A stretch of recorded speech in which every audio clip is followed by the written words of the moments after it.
Hey Night Riders, Disregarding Henry here with another episode of Unmade Masterpieces.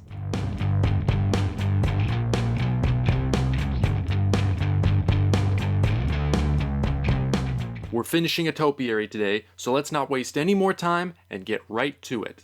We left off with the boys dismantling their choruses after a tragic death and abandoning the pieces down the concrete pit, seemingly for good. A few months pass, life returns to normal, the boys continue their landscaping business, and try to forget everything that happened.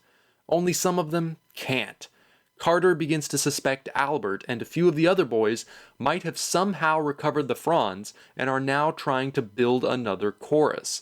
He tells Euclid, looking for some kind of guidance, but Euclid wants nothing to do with it. Pretty soon, Carter has confirmed that Albert and his group are building a new chorus. The old competitiveness in him resurfaces. He and the rest of the boys want to begin work on their own chorus. Carter goes to Euclid again for guidance, but Euclid refuses to engage on the subject. Carter finally decides that they will begin work on a new chorus without Euclid's help. They steal some funnels, get their pedals, and start putting together their limbs. Euclid actually stops by to observe their progress. That's when they catch a glimpse of Albert's chorus, already finished. So Carter makes a decision. That third frond they hid way back when, they're going to use it. This frond produces a new piece, a bowl-shaped device called a plate. The plates fit together in a grid-like pattern and give the choruses bodies. Once their chorus gets its new body, it destroys its old wooden one and shakes out the broken pieces. This is now a complete chorus. By this time, watching his friends figure out the purpose of the plates, Euclid finally becomes involved himself, helping them construct the body. Once their chorus is complete, it begins producing another piece out of its new body, a sort of hollow tube about 2 feet long. This piece isn't meant for the boys. The chorus takes over from here and uses the tubes to begin building tunnels about 10 feet in diameter in a grid-like pattern called flumes. The boys are puzzled again. What is the purpose of the flumes? Is it for them? Is it some kind of gift? The flumes appear to be hostile towards life, generating intense cold, and when animals try to nest in them, they freeze to death, even in the middle of summer. The flumes, like the choruses, are implied to possibly be some form of intelligence, perhaps not malevolent, but certainly indifferent towards the other forms of life around it. The boys are playing around in the flumes and try filling up one of the hollow tubes with dirt, which the flume then expels with bursts of air. Fascinated, they pack in dirt more tightly, and in more tubes. The flume generates the bursts of air again, but they aren't strong enough to expel the dirt this time. The bursts then become stronger and more violent, even dangerous, before finally expelling the dirt again. Similar to the farming, their chorus is compelled to build the flumes constantly, but it remains obedient to its creators, and when they try to pull it away from its work, it listens. They try to keep the flumes contained to a nearby field, but Euclid is tense, expecting the worst, watching the chorus closely with suspicion. That's when they are attacked. Out of the blue, new choruses appear, but not like their horse-inspired choruses. These choruses resemble apes, with large, long forearms, and their bodies are like bicycle frames, obviously man-made. The ape choruses attack them and try to steal their flume. The boys use their chorus to strike back. With its new plate body, the chorus is seemingly indestructible, easily bending and breaking the apes' metal frame bodies. The fight moves to the flume field. They get the limbs of both ape choruses stuck in the tubes and the bursts of air begin, but this time they escalate into something even more destructive. Every tube that has a limb stuck in it generates a small explosion in the form of a black sphere, which immediately turns into an implosion, disintegrating the limb entirely. The boys emerge from the battle victorious, but now they want to know, where did these ape choruses come from? Their first assumption is Albert and his group. They confront him and end up destroying his chorus. In retaliation, Albert's group steals Carter's frond. Once again, neither group is able to make any more progress due to mistrust and sabotage, until they find out where those ape choruses came from. A camp of adults has appeared nearby. They have pens housing at least half a dozen more ape choruses, and are obviously looking for something. Their frond. The boys realize that to face this new challenge and overcome it, they will have to work together. Apologies are made, a heartfelt reunion takes place, and the boys formulate a plan. Each one builds his own chorus, and at the flume field, they begin constructing a complex network of underground flume tunnels. They discover that their fronds fit together, and that out of the point where the three meet, new fronds emerge. They don't make new pieces, they are only copies of the three they already have, but it allows them to have access to the pieces in even greater quantities. Eventually, they have even more than they can use. They decide to see if the adults will leave peacefully and try giving them one of their extra fronds, but that isn't enough for them. That's also when they discover that all of the adults in this camp are deaf. The adults send out their ape choruses and a series of battles takes place. The boys fight back with everything they have.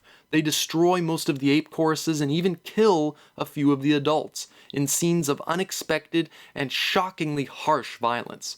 The fight again is drawn to the flume field, and that's when they spring their trap. Several boys are waiting underground with boxes of dirt and limbs, which they begin pouring and packing into as many of the tubes as they can. The signal for retreat is given, and the boys begin to make their escape as the first implosions take place. In the midst of this overwhelming melee, Carter is killed, sending Euclid into a state of shock. The rest of the boys escape, carrying Euclid with them, and the entire field, along with all of the adults and their choruses, are consumed in a massive explosion/implosion that goes off with the force of a small nuclear bomb. Just as it erupts, Euclid goes to a pack carried by one of the choruses and gets out a decayed funnel. He breaks it up into pieces and eats as many of them as he can. Just as the shockwave from the explosion reaches them, Euclid goes into another trance, only this time, it's more than just a trance. Euclid finds himself back down in the field, moments before the explosion, with time frozen around him. He makes his way to where Carter's dead body lies and tries to move it, but finds he is unable to affect anything, all of it locked in place, unchangeable, no matter how he struggles to alter it. We cut to a few months later. The boys have abandoned their homes and are living in the wild.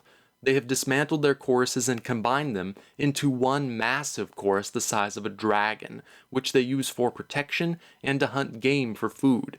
They have obviously been living and traveling this way for some time. Their dragon chorus is continuing to build flumes wherever they stop to camp. It can't be stopped, so they simply allow it. Their 3-frond set continues producing copy after copy. They have more fronds than they know what to do with, so they end up discarding most of them.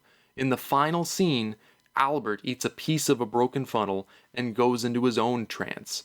He has a vision, a look into the future, but not the near future. He sees a glimpse of the universe millions and millions of years from now. He sees alien worlds unfathomable light years away. He sees the choruses. Every world we visit in this vision has been conquered by the choruses. They have covered entire planets in flumes. They have destroyed countless civilizations. We see a massive ancient battleship in the depths of space, broken into pieces. The choruses swarm over it, building flumes. We see crumbling cities, signs of intelligence on ocean worlds, strings of asteroids, every one a victim to the choruses. We see a network of flumes the size of several solar systems, crawling with choruses miles long, with hundreds of limbs, building and building these flumes. Let me conclude by reading the final page of Carruth's script. We see many environments where cultures have risen and are now left frozen. The choruses are always there. We cut to new views until a rhythm develops, once every 4 seconds. From far off, a sweeping sound rises in volume. The last one. A pulsar spins once every 4 seconds like a swirling light on a police car. It is surrounded by only dust and atmosphere. If there were ever planets here, they have long been decimated.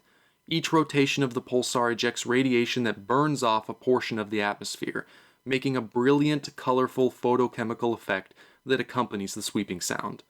Sweep, sweep, sweep. Black. The end.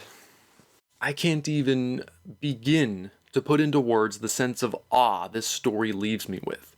The first time I read it, I was overwhelmed. There is so much to keep track of, such density to the story, so many things I had trouble picturing in my head, like the flumes and the flowers. Carruth's imagination and the amount of detail he's put into this world is astonishing, and many scenes, indeed the story itself, is so experimental, I had to reread almost every page several times before I could fully understand it, and there's still a lot I don't get. Like the adults in Act 2, are they meant to be the group from Act 1? The people who built the apologue? So many questions are left unanswered. Where did that first frond come from? How connected are these two stories meant to be? What is behind the messages that Aker receives in Act 1? Is it the choruses? Is that how they take over planets? By using the inhabitants to sow the seeds of their own destruction? To build an invading force for them? It leaves so much up to the viewer's imagination. The story just takes on more dimensions the more you think about it. And what about the title? A topiary? A kind of garden or shrubbery. Is that related to the choruses? Are they just gardeners? Completely indifferent to the civilizations and countless forms of life they destroy? Is there something else controlling them? Could the flumes be the one in control? That's up to you to decide. As I've mentioned before, you can see some test footage and concept art for a topiary in Carruth's second film, Upstream Color, which was a great help to me since I found it so difficult picturing the things Carruth describes. There's a brief shot of a computer screen showing a chorus taking a few steps, with a close-up of its leg showing how the flowers work, and another shot of a table filled with concept art. You can see a flume in the picture being held in the foreground there. There's a handpiece in the top left, a funnel in the top row second from the right, petals in the middle row second from the left, a few stills of a chorus in the bottom row along with a flower limb at the end there, and then I believe you can see choruses with their fully assembled plate bodies in the middle row on the left and the top row second from the left. I don't know what the top right photo is. Possibly a funnel stack, maybe a frond, I can't tell. And I've heard there's even more test footage and concept art that Carruth hasn't revealed, some of which he was reportedly redesigning to use in his friend Rian Johnson's 2012 time travel thriller, Looper, but the planned effects wound up being too expensive and were never created.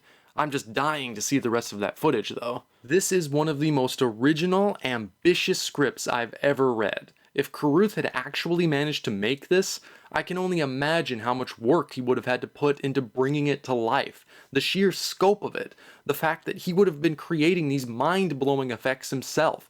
Speaking of which, I should mention that I may have been incorrect in my assumption that Carruth wanted to create the effects solo because of an obsessive need for control. The more reading I do, the more I realize that that decision was motivated by efficiency more than control.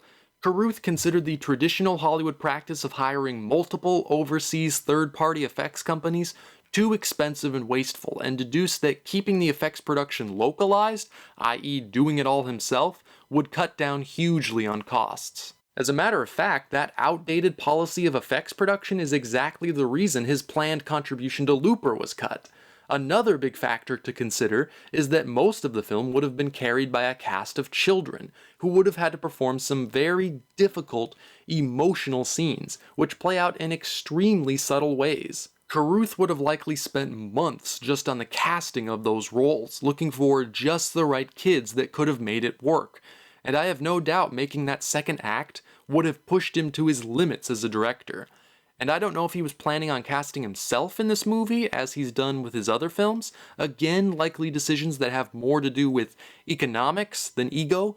But when I read this script, I always picture him as Aker Stowe. The way he's written the dialogue is very interesting too. It's messy. It attempts to replicate the way people actually communicate with each other. The characters stumble over themselves. They don't finish all of their thoughts. They infer things more than actually saying them out loud. The style of the whole piece is extremely naturalistic. Even though the story is so fantastic, it plays out in an incredibly believable way. It's the same reason I love Primer and Upstream Color so much. This movie, if I could describe the way I picture it in my head, is almost like Carruth in Steven Spielberg mode. I just read that he actually planned to shoot it in 70mm, and the mock trailer I mentioned in part 1 that he put together to raise money and give investors an idea of what the film would both look and feel like included not just his CGI test footage, but also clips from Steven Spielberg movies, ones that he used to watch as a child. causing me to speculate that a topiary must have been an extremely personal dream project for him, making its cancellation all the more heartbreaking. I don't think such an experimental or artistically minded filmmaker since Stanley Kubrick has had such ambition. I think there was even real mainstream potential here. The script is often described as mind-blowing and confusing, but it's also very funny and entertaining, something I wasn't quite able to capture in my synopsis. And I know when most people hear experimental or artistic, they think boring and pretentious. That's fair, no film is for everybody. I wouldn't use those terms to describe Carruth's work, but I could see other people doing so. You can't put those labels on a topiary, however. Even the most cynical and jaded audience member would have had to admit that the last third of this film, with its clever and expertly staged, even on the page, chorus battles, is pretty damn exciting. I think those sequences prove that if he wanted to, Carruth could become something approximating the next Christopher Nolan, that rare kind of intellectual entertainer. As it turned out, he's decided to move in a more avant-garde direction. Less lucrative, but it allows him the freedom he requires to thrive as an artist. Steven Soderbergh, once upon a time a Topiary's co-executive producer, was quoted as saying, "If this were the 70s, people would be throwing money at him. It's just a different time now." The way this story just leaps off the page, had Carruth made it, this would have been his masterpiece. I consider this the greatest science fiction film never made. It could have been even more. It could have been one of the greatest movies ever made, period. It's certainly one of the best scripts I've ever read, possibly the best. It hits me with its story and especially its ending in a way no other movie has. This is what I like to call real science fiction. I would put this story right alongside the great science fiction authors like Arthur C. Clarke, Philip K. Dick, William Gibson. I don't feel the cinema has yet managed to create sci-fi stories with the same power as literature. Some films get there, like 2001: A Space Odyssey, Blade Runner, Primer, but it's rare. Extremely so. A topiary does it. It stuns you with its originality, its unique mixture of science and imagination, and its profound ideas. It leaves you humbled, contemplating the unimaginable vastness of the universe and the stunning complexity of existence that we just take for granted most of the time. I wonder often if there's any chance Carruth might still make this movie. The possibility of crowdfunding on sites like Kickstarter has been brought up to him in interviews, but he's been reluctant to embrace the idea. I've found a bit more information on the film he is reportedly working on now, The Modern Ocean, which I discovered was a script he initially wrote some time ago and is described as a tragic romance set at sea. He's rewritten the script, taken a darker approach to it, and has called it a continuation of the emotional language that was built for Upstream Color. I haven't seen any announcements on the film in the past 2 years. I hope Carruth is finishing up work on it and planning the release soon. Soderbergh is right. The current film environment is not a kind one to idiosyncratic auteurs like Carruth. I sincerely hope his next film, whether it's The Modern Ocean or something else, comes out very, very soon. We need artists like Carruth to surprise and confound us. Too many films are indistinguishable from each other, assembled out of the same tired elements. Originality and cinematic invention are becoming rarer every year. If Carruth can carve out his niche, find a way to survive, and continue making these strange, brilliant films of his, we will be all the richer for it. And sadly, I'll just have to live with the fact that a topiary will probably never happen. The film, as it exists in my mind, however, is pretty great. This has been Unmade Masterpieces with Disregarding Henry.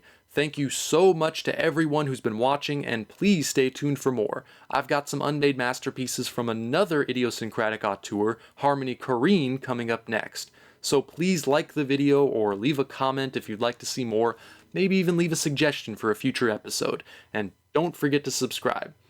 Thanks for watching.